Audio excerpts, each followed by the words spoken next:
Hello and welcome to Transformative Principal this week. This is episode 18 with George Couros, and I am your host, Jethro Jones. You can follow me on Twitter at Jethro Jones, or shoot me an email at jethrojones@gmail.com.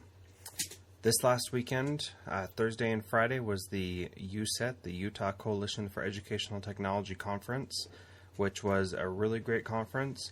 And it's always a great conference, but this year seemed like it was one notch above. The sessions were all amazing. We had two keynotes, one by Dean Shersky and one by George Couros, and they were both amazing. And George was kind enough to take a couple minutes to talk to me about his keynote, which was Create, Innovate, Voice, which was all about helping teachers and students create and share what it is that they're doing.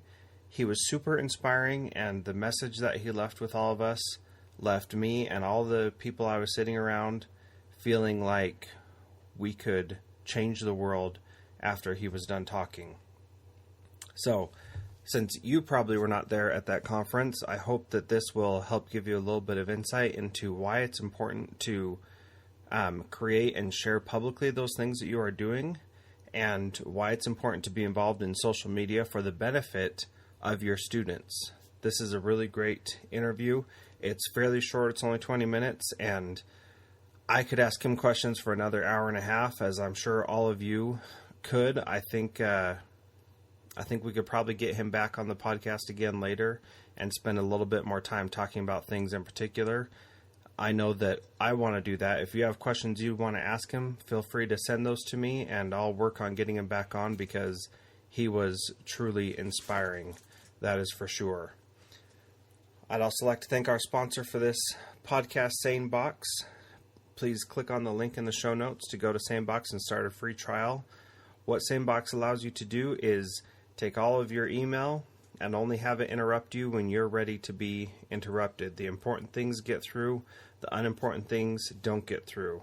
This week I had multiple days where I had 20 and 25 emails that did not interrupt me during the day. And as I looked at those emails at the end of each day, I noticed that I did not need to be disrupted by those. And it was so great to know that I wasn't having my work interrupted throughout the day.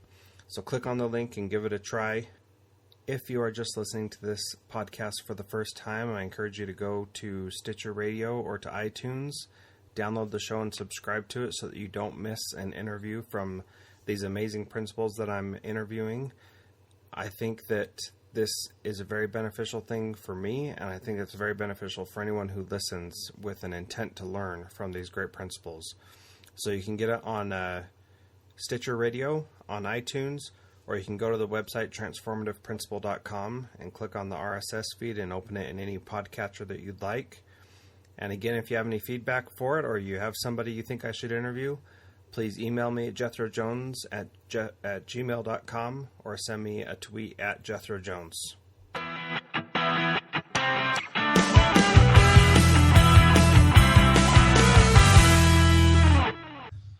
So, I'm here with George Couros, who's the keynote speaker for the UCET 2014 conference here in Utah, and we're very lucky to have him.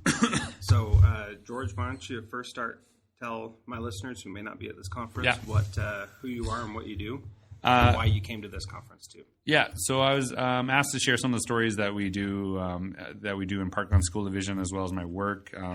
I'm a division principal there in Parkland School Division. It's just outside Edmonton, Alberta, in Canada. It's a district of about 10,000 kids. Very innovative and forward-thinking leadership, and I'm not referring to myself. I'm referring to my superintendent and their team and our principals. And we have staff that are, really taking risks, doing some really powerful things, but mostly because we have administrators that model that. They don't just encourage people to do that, but actually model that in their work. So it's great because I get to speak a lot. So I have like I said, a very forward-thinking school division. So I actually work part-time and I speak part-time. So I get the opportunity to go and share things with people around the world and kind of, hopefully try to inspire some of the things that were happening in our division with others around the world. And you said that you were asked to share stories, and share stories is really what you did today. And it was very inspiring. You talked about all the great things that your schools and teachers and principals and kids are doing, and I think that was what was most touching about your keynote today. Can you give like a Twitter version of your keynote so that we can start talking about some of the things about it? Yeah, so I think we focus on kids like achieving their dreams. That, we don't. I think Dean Sharesky talked yesterday in the keynote about, a lot of schools focus on rigor and these things, and so we're really, we're trying to set the bar extremely high that kids can aspire to be whatever they want to be, and how do we actually help them get there? And so we look at a lot of trends around the world, what's happening, not just in schools, but the world, right? Because a lot of times schools tend to focus on what's happening in schools, and then it doesn't really relate to what's happening in the world. And so we actually look outside of schools, see what's happening, just in society and culture, but also like what's happening with organizations such as Google. What are they doing to get people to do some really powerful things?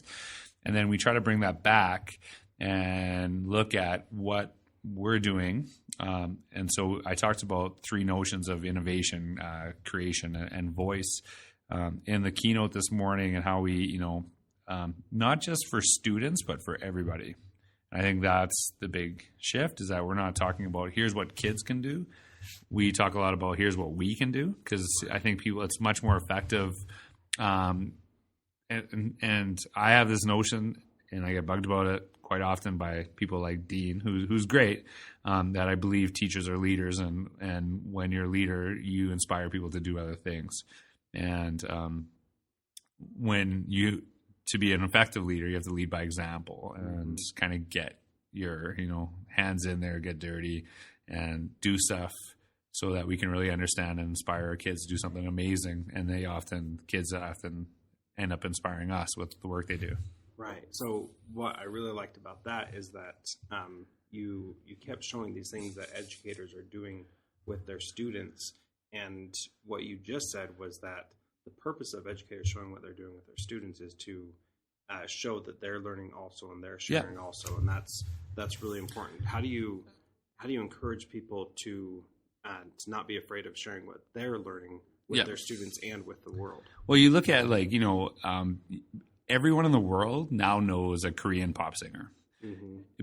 Everyone knows what Gangnam Style is. Everybody knows that. And so when you look at how people share in social media, we want basically great learning to go viral. And if we don't share, it won't happen. And there's notions that, it takes to change a culture in school. It takes 3 years minimum, 5 years usually, or maybe even 10. And we're saying, no, we can actually do it a lot faster. If we are sharing it in purposeful ways, it's not just the one-off meetings with staff, but it's actually a continuous sharing, continuous connection that I can look at what's happening across the room through social media, even though I physically maybe not be able to go into that room that day because I'm working with my students.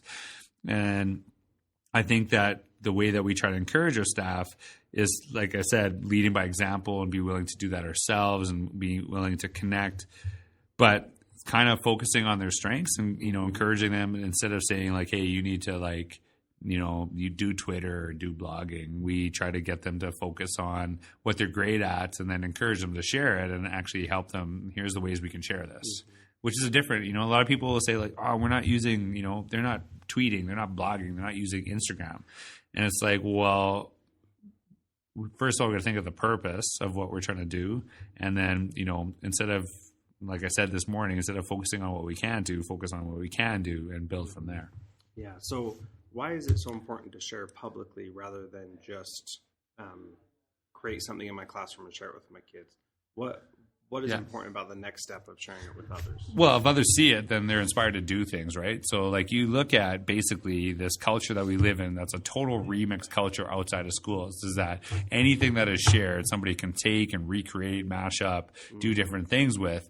And so you might have a great idea in your classroom. And so if we're really focusing on what's best for kids, I should have access to that great idea. I should have that, or not even, it doesn't even have to be a great idea, just an idea. Right. Because when we share those things, some of those, maybe average ideas can become great when they're shared out with other people. And I think if we always focus on doing what is best for kids, then, and I'm doing something that's helping my kids, why would I not share it? Because it's not just the kids in your classroom that you should have an impact on. When you are a teacher, in my opinion, you should be a school teacher, that every single kid in that school is part of your responsibility. And because when you go on supervision, don't just stick with your class. You should be connecting with kids, not just, hearing one kid swear and take them to the office because you have no relationship.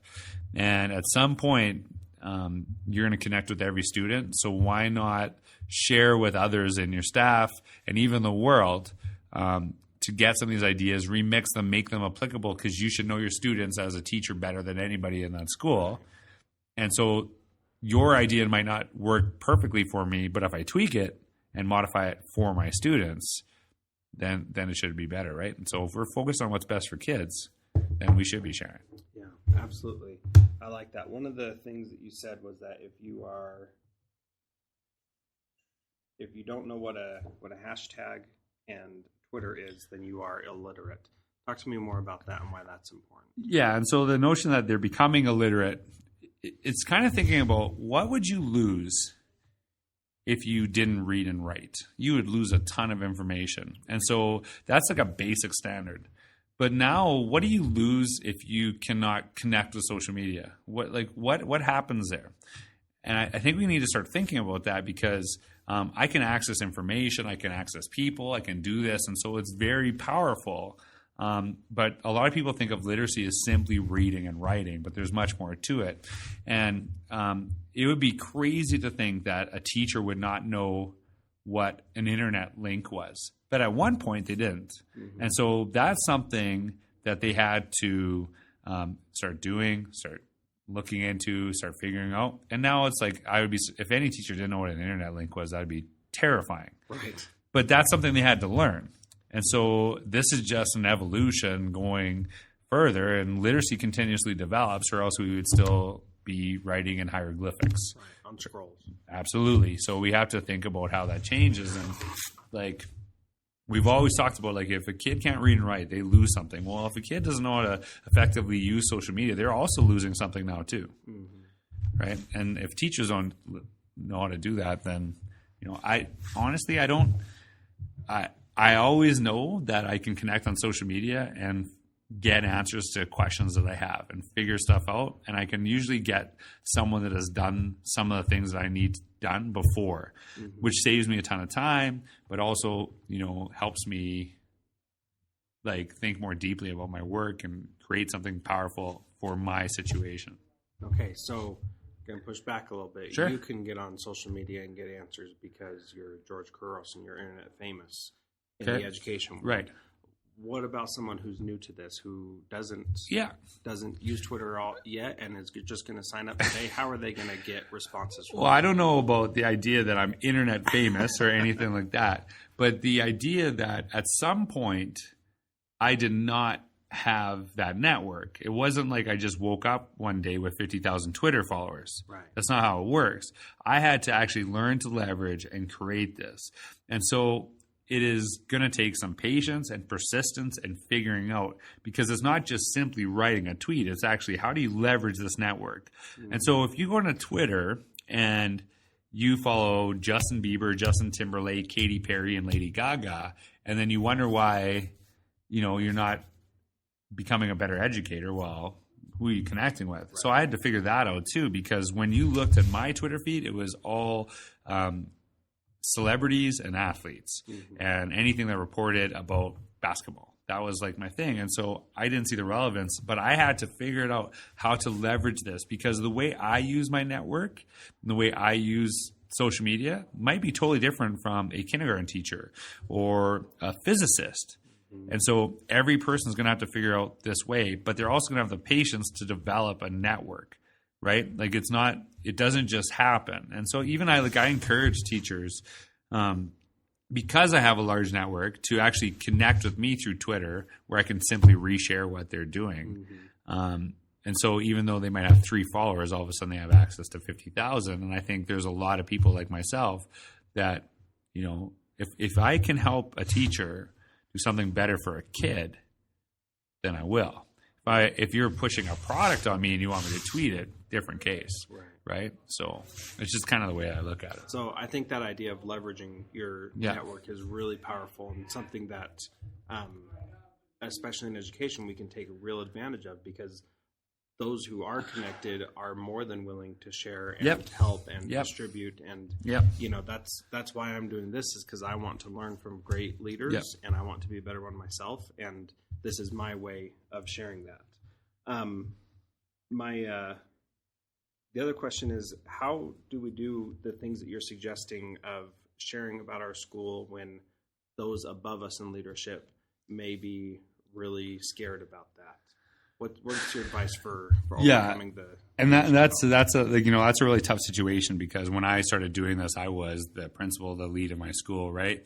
And I had a superintendent at the time who was very trusting, wanted us to take risks, wanted us to do things, and was supportive. And not everyone's in that situation. And so I think that if you are in a situation where you might not have the support, the backing, I think that we have to go out and do some things on our own. Like, I don't encourage teachers, if they have a principal that's not, comfortable with social media or technology or whatever, to just start throwing their kids in it. They have to go out and be able to prove it and to know it inside and out. So sometimes we have to go out and say, like, here's how this benefits learning. Here's how this impacts learning for ourselves. And so if you can start the conversation with your administrator or whatever, to even say with, hey, you and I are both focused on what's best for kids. Mm-hmm. And if you start there, because they're going to agree. They can't say, no, I don't believe in doing what's best for kids. Okay? And if you start there and then say, okay, well, then I've been doing this and this, and I see the impact. And then if they just say no, then you have to push them to say, well, why? From your experience, tell me why. Because you should be coming from a place of knowledge, not ignorance. And so I think that we just need a lot of more courageous leadership. And when I say courageous leadership, I'm not thinking of administrators, because administrator does not necessarily mean you're a leader. But to actually have people that are willing to push and push back, because don't think that everything I wanted to do in my schools or my classrooms was just like no problem. I had to push. I had to have some really tough conversations. But I was willing to do it because my focus was helping kids. Mm-hmm. And if you have that focus and you are stuck on it, I think you'll find a way. Yeah, I think you're right.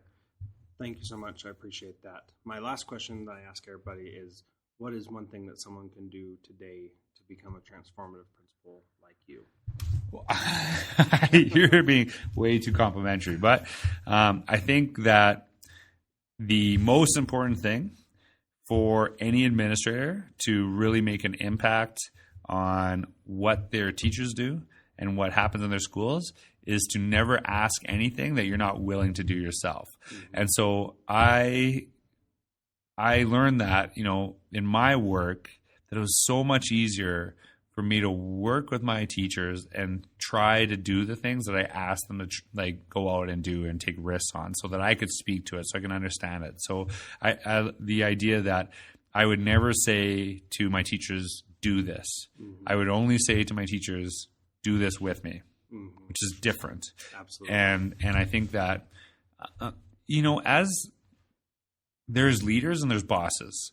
And I think sometimes when I have a boss, which I do, and they expect me to do something, for me, kind of old school mindset, I'm going to try it.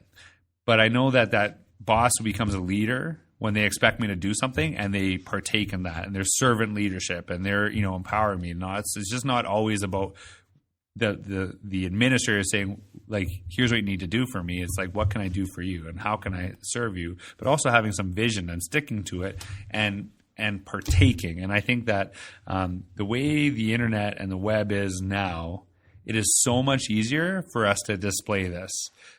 you could have 20 years ago, you could have read every book under the sun. But if you didn't have a way to share that and share that knowledge, nobody would know that. But it's so easy now, and it's just your choice whether you share it or not. And I think that if you're becoming better as an administrator and you're getting these new ideas, you need to share your learning with others to see that you are kind of like basically all hands on deck to do this. Yeah, that is super powerful. And I like your distinction between a boss and a leader. And that I think is so powerful, especially for us in education. We can make those changes and be those kinds of leaders. So tell us last thing about how we can connect with you and a little bit about connected principles also. Sure. Well, you can connect with me. If you Google my name, you'll find everything, right? Because I am pretty open, and I try to be the notion of visibility is not just in a school, but actually a little bit online too, I think, right? Like I feel that as a central office person, I have pretty close connections with many of my schools because they have access to me all the time, right? And they see stuff I'm sharing, and they know some of the things that are going on in my life. Like I do speak and I do go on trips, and I'll go into school and I haven't seen those teachers, and they're like, hey, I just saw you were here. Mm-hmm. And so it's kind of like this visibility, and they're getting to know me even though physically I cannot be there.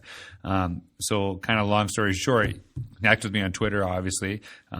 G Couros there, so it's GCOUROS. My blog is a place where I try to share my learning continuously. And Connected Principles was a really kind of neat thing, and it's like I think it's made an impact on a lot of people.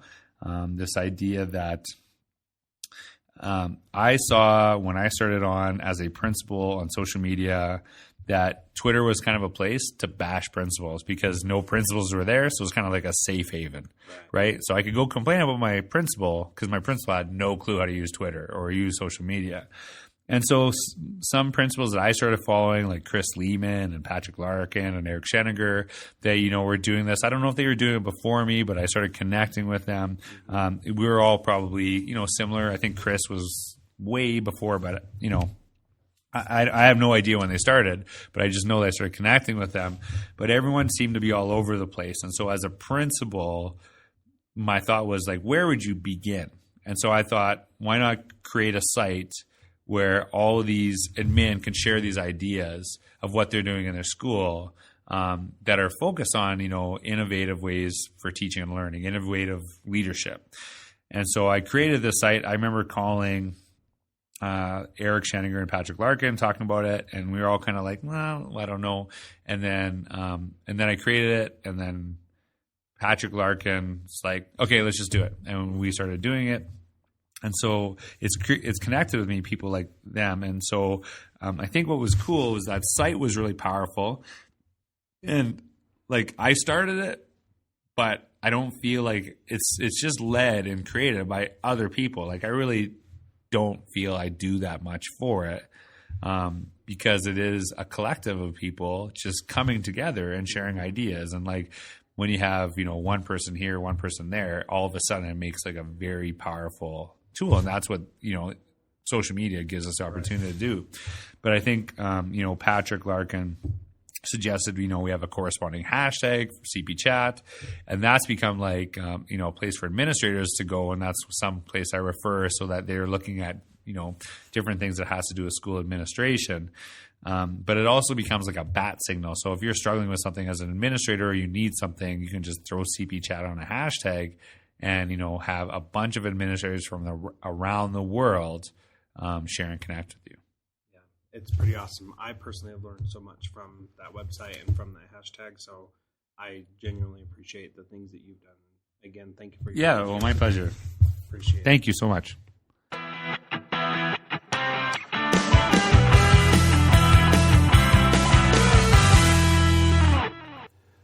Wow. Once again, just an amazing interview from George Couros. I'm so grateful that he took the time to interview with me. I hope that you learned something from this, and I hope that you're feeling a little more comfortable about getting your story out there and sharing what you're doing with the kids and teachers in your school. Please send me some feedback at Jethro Jones on Twitter or jethrojones@gmail.com. And I'd also like to know who you'd like me to interview next. So please send me the name of a great principal that you'd love to hear more about, and I'll try to get him on the show.